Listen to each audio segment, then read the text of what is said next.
Bab 017. Aku ingin meminta tanda tanganmu. Kenapa ponselmu tidak aktif? Aku lelah menghubungimu sampai aku hampir membanting ponselku. Semakin kesal. Apa itu penting sekarang? Dava merampas dokumennya lalu menandatanganinya sesegera mungkin. Sudah, pergilah, ucapnya sambil menyerahkan dokumen itu. Apa kau tidak ingin menawariku sarapan? Celin memperhatikan meja makan yang masih penuh dengan menu makanan. Kenapa dia begitu tidak tahu malu sampai meminta sarapan bersama suamiku? Kania semakin kesal sampai wajahnya tidak terlihat imut lagi. Apa kau kelaparan? Tanya Dava yang juga kesal. Dasar pengganggu. Jelas aku kelaparan. Aku pergi dari rumah tanpa sarapan demi dokumen ini. Kau bisa memintanya di kantor, bukan? Sudahlah, boleh atau tidak? Celin menatap kesal. Makanlah, habiskan agar kau tidak kelaparan lagi. Dava duduk dan melanjutkan makannya. Kenapa ada 2 piring di hadapanmu? Apa ada seseorang yang makan bersamamu? Tanya Celin sambil menatap curiga. Ya, dia makan bersamaku. Dia bahkan menyuapiku. Kania menjawab pertanyaan Celin meski tak didengar oleh mereka. Tidak, aku suka makan dengan 2 piring. 1 porsi makanku tidak cukup dalam 1 piring, jadi aku menggunakan 2 piring.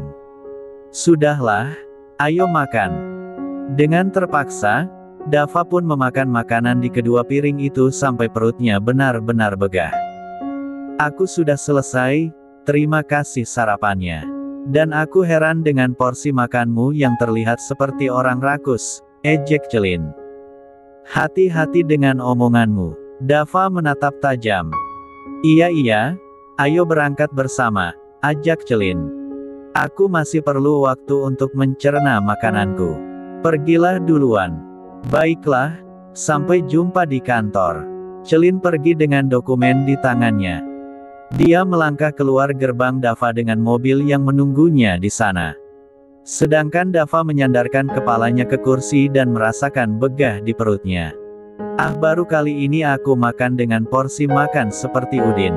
Kenapa dia bisa menghabiskan sebanyak ini? Pantas saja badannya besar dan kekar. Sementara itu, Hachim. Aduh, siapa lagi sih yang ngomongin gue? Pasti yang jelek-jelek nih, hidung gue sampai gatel banget. Udin menggerutu sambil memegangi hidungnya. Dava mendengar suara lift, dia menoleh dan ternyata itu adalah Kania. Wanita itu berjalan dengan mata yang berapi-api. Aura tidak enak langsung terasa di ruangan itu. Ini pertama kalinya Kania berwajah semarah itu. Dava berdiri mematung memikirkan nasibnya setelah ini. Kania melangkah dengan tatapan penuh kemarahan. Kini dia sudah berada di hadapan Dava. Dava hanya menatapnya dan tersenyum namun masih kelihatan gugup. Kenapa kamu memperbolehkannya makan bersamamu? Kania melipat tangannya di dada. Maaf sayang, aku hanya tidak ingin dia curiga itu saja, kata Dava. Sampai kapan aku harus bersembunyi saat ada yang datang kemari? Aku lelah harus sembunyi seperti ini. Kania terlihat sangat kesal sampai air matanya menetes. Mungkin ini bawaan ibu hamil. Perasaannya menjadi lebih sensitif, gumam Dava. Katakan sesuatu, Kania membuyarkan lamunan Dava. Iya sayang, aku akan segera mengatasi ini. Aku hanya tidak ingin membahayakan keselamatanmu apalagi dengan kondisimu yang sedang hamil begini, kata Dava. Ya sudah, berangkatlah sayang, aku ingin tidur lagi, kata Kania yang tiba-tiba menguap. Apa-apaan dia? Bukannya tadi dia sangat marah. Baiklah sayang, aku pergi dulu. Hei anak papa, baik-baik ya di dalam perut mama. Dava mencium perut Kania lalu mencium kening Kania. Di sini, Kania menunjuk bibirnya. Begitu banyak orang di sini sayang, Dava memperingatkan. Kalian menghadaplah ke tembok dan tutup telinga kalian. Kania menatap dengan sinis ke arah para pengawal. Pengawal langsung menghadap ke tembok dan menutup telinga mereka dengan tangannya. Sekarang kau lebih menakutkan daripada aku ya, Dava mencium bibir Kania. Entahlah, yang aku tahu anak yang ada dalam rahimku adalah anakmu juga sayang, kata Kania. Jadi maksudmu dia juga sepertiku? Dava mengernyitkan dahi. Entahlah, sudah sana berangkat hati-hati ya sayang. Jangan nakal dan jauhi Celin, Kania tersenyum tapi terlihat seperti mengancam. Dava melangkahkan kakinya keluar rumah. Din, Johan, panggil Dava. Siap tuan, Johan dan Din segera bergegas menghampiri Dava. Hari ini Johan akan berjaga di rumah ini. Dan kau Din ikutlah bersamaku. Akan ada pertemuan penting di kantorku, kata Dava. Siap tuan, jawab Johan dan Din serempak.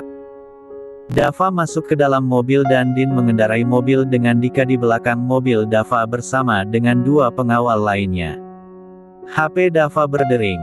Dia mengangkatnya. Halo, jawab Dava. Halo tuan, saya ingin mengabarkan bahwa Darwin telah tewas. Apa? Bagaimana bisa? Dava terlihat sangat marah. Kami juga tidak tahu tuan. Saat dia hendak mengatakan siapa pelakunya tiba-tiba dia jatuh dengan tubuh yang seperti menahankan sakit. Sepertinya dia diracuni dengan suntikan karena kami menemukan bekas tusukan jarum di lehernya. Bagaimana mereka bisa menyuntiknya? Apa yang kalian lakukan? Apa kalian tidur? Mata Dava memerah menahan amarahnya. Maafkan kami tuan. Mungkin saat dia ke kamar mandi merupakan kesempatan musuh untuk membunuhnya. Dasar tidak berguna, lakukan autopsi di rumah sakit dan cari keluarganya. Jangan sampai ada yang tahu kalau dia adalah salah satu pengkhianatku. Aku akan menyuruh polisi agar segera ke sana, Dava menutup teleponnya. Dasar licik, kau bahkan membunuh orang suruhanmu demi menutupi jejakmu. Siapa sebenarnya kau? Dika tidak mungkin berniat mencelakai adiknya sendiri. Bikin repot saja. Dava menghela nafas panjang. Memikirkan kehidupannya yang sekarang. Mungkin sebelum Kania datang ke kehidupannya, hal seperti ini tidak akan menghoyahkannya. Tapi semenjak Kania datang, hati nuraninya mulai terbuka dan dia tidak akan sembarangan mencelakai musuhnya. Ruli hanya diam saja karena dia paham sifat Dava yang tidak suka diajak bicara saat sedang marah. Mobil melaju dan sampailah ke kantornya. Di sana Dava mulai menyibukkan diri dengan persiapan pertemuan penting yang akan diadakan 1 jam lagi bersama Rai dan beberapa rekan bisnisnya. Pertemuan penting itu akhirnya selesai. Semua rekan bisnis Dava telah pergi. Dava, ayo makan malam bersama, Celin mendekati Dava. Tidak, aku tidak mau, panggil aku tuan, Dava menatap kesal. Baiklah tuan muda, ayo makan malam bersama, ajak Celin lagi. Tidak, aku tidak sempat. Malam ini aku sibuk, kata Dava ketus. Sibuk? Tapi kan ini malam minggu, kata Celin merasa heran. Ya, siapa bilang aku sibuk saat hari kerja saja? Aku juga sibuk saat hari libur, sahut Dava. Kau hanya mencari alasan bukan? Siapa pacarmu? Celin menatap dengan tatapan curiga. Itu bukan urusanmu, Dava melangkah meninggalkannya. Apa-apaan dia itu? Padahal aku sudah berdandan seseksi dan secantik mungkin tapi sejak pagi dia terus mengabaikanku. Bahkan banyak rekan bisnisnya yang tertarik padaku tapi dia masih saja sombong. Awas kau ya, aku akan melakukan segala cara agar mendapatkanmu. Celin melangkah menyusul Dava. Sudah hampir sore, ayo berjalan-jalan sebentar, ajak Celin lagi. Kau cari mati ya, Dava menyorotnya tajam. Kau ini kenapa sih, selalu saja dingin terhadapku, apa salahku? Celin mulai kesal. Tidak ada, jawab Dava datar. Lalu kenapa kau begitu dingin terhadapku, kata Celin lagi. Aku bersikap begitu pada semua wanita, Dava berbicara tanpa menoleh. Kau ini G*Y ya, Celin berbisik. Mungkin saja, terus berjalan. Apa, aku salah dengarkan? Celin tidak percaya. Tidak, jawabnya datar. Aku tidak percaya, Celin menggelengkan kepalanya. Terserah, berjalan semakin cepat. Jadilah pacarku, Celin memberanikan diri. Dava menghentikan langkahnya lalu menoleh ke arah Celin. Kau memang benar-benar cari mati ya, Dava menatapnya tajam. Aku hanya berusaha melindungimu. Jika kau memang G*Y, apa menurutmu semua rekan bisnismu akan tetap menghormatimu saat mereka tahu? Celin menatap Dava serius. Kau gila? Lupakanlah, Dava kembali berjalan. Memasuki lift khusus CEO. Aku mencintaimu, kata-kata Celin seperti nyamuk di telinga Dava. Sangat berisik dan mengganggu.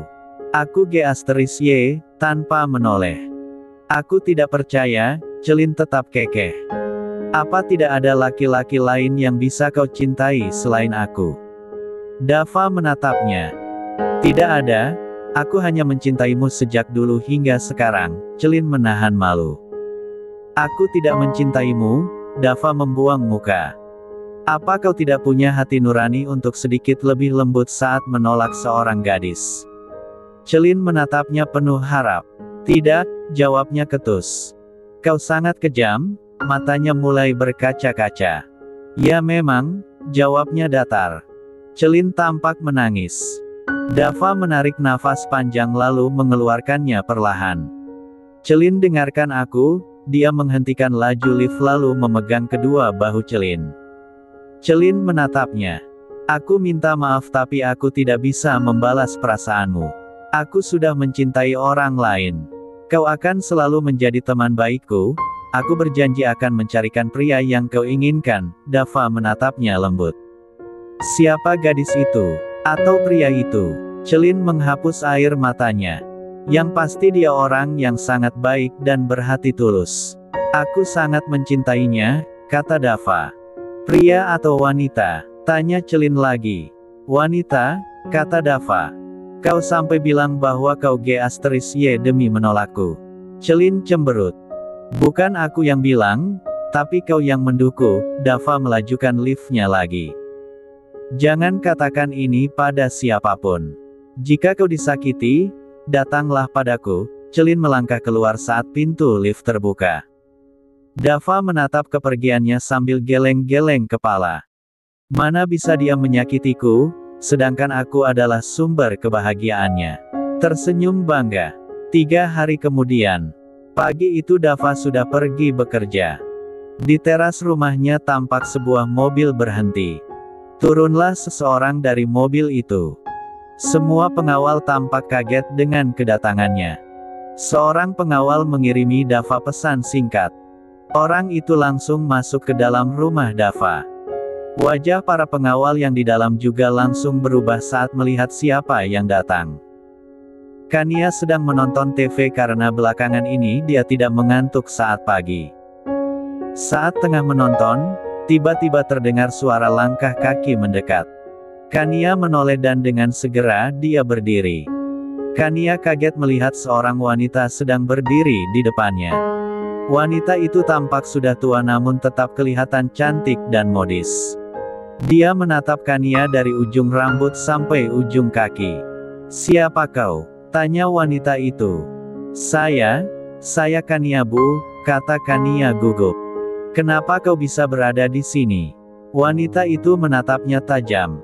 Saya adalah. Kania berhenti berbicara saat seseorang datang. Dia adalah Dava. Grandma? Kapan Grandma datang?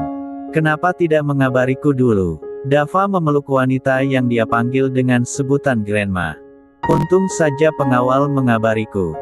Dasar anak nakal, apa aku harus menelponmu dulu? Kenapa kau tidak pernah menelponku? Grandma menarik telinga Dava pelan. Hentikan Grandma, aku malu, Dava memegangi telinganya. Kania menahan tawa melihat semua itu. Diamlah, kata Grandam ketus. Senyuman Kania langsung hilang. Siapa dia? Grandma menatap Dava penuh tanya. Dia adalah istri Dava Grandma, jawab Dava. Apa, istri? Dasar anak nakal, Berani sekali kau menikah diam-diam tanpa memberitahuku. Grandma kembali menarik telinga Dava. Kali ini sangat kuat karena dia benar-benar kesal. Kania ingin tertawa tapi dia berusaha menahannya. Sakit Grandma? Dava meringis sambil memegang telinganya.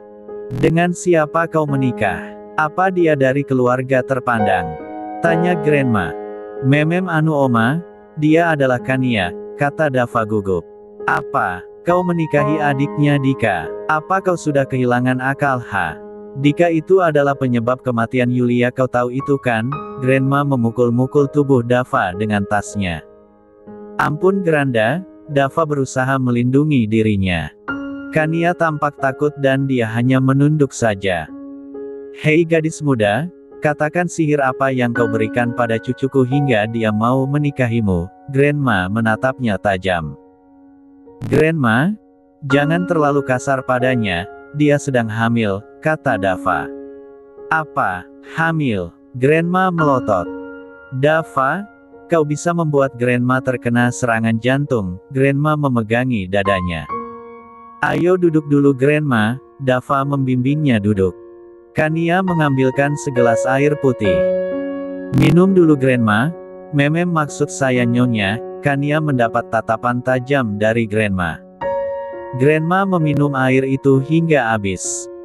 Dia menarik nafas panjang lalu menghembuskannya perlahan.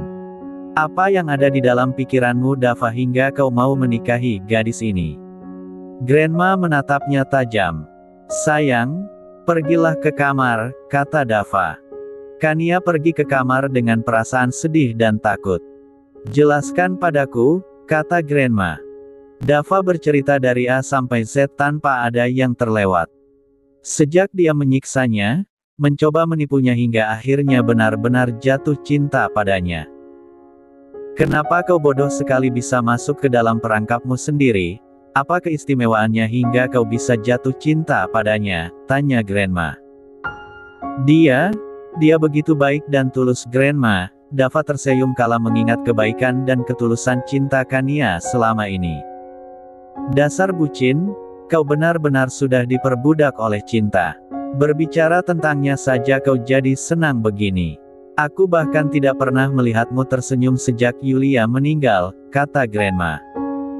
Itulah keistimewaannya Grandma, dia sudah berhasil mengembalikan senyumku, kata Dava. Tapi dia adiknya Dika, kata Grandma. Ya, tapi dia tidak bersalah Grandma. Haruskah kita membencinya karena dia lahir sebagai adiknya Dika? Dava mencoba meyakinkan Grandma. Baiklah, karena kau begitu mencintainya dan dia sedang mengandung anakmu, aku membiarkannya tinggal di sini. Tapi ingat jangan paksa aku bersikap manis padanya apalagi tersenyum padanya, kata Grandma ketus. Iya Grandma, tolong jangan beritahu Mami dan Papi Grandma aku mohon, kata Dava. Terserah kau saja, sekedar info, aku akan lama berada di sini. Pelayan bawakan koperku, Grandma berjalan ke arah kamar yang biasa dia tempati saat menginap di rumah Dava.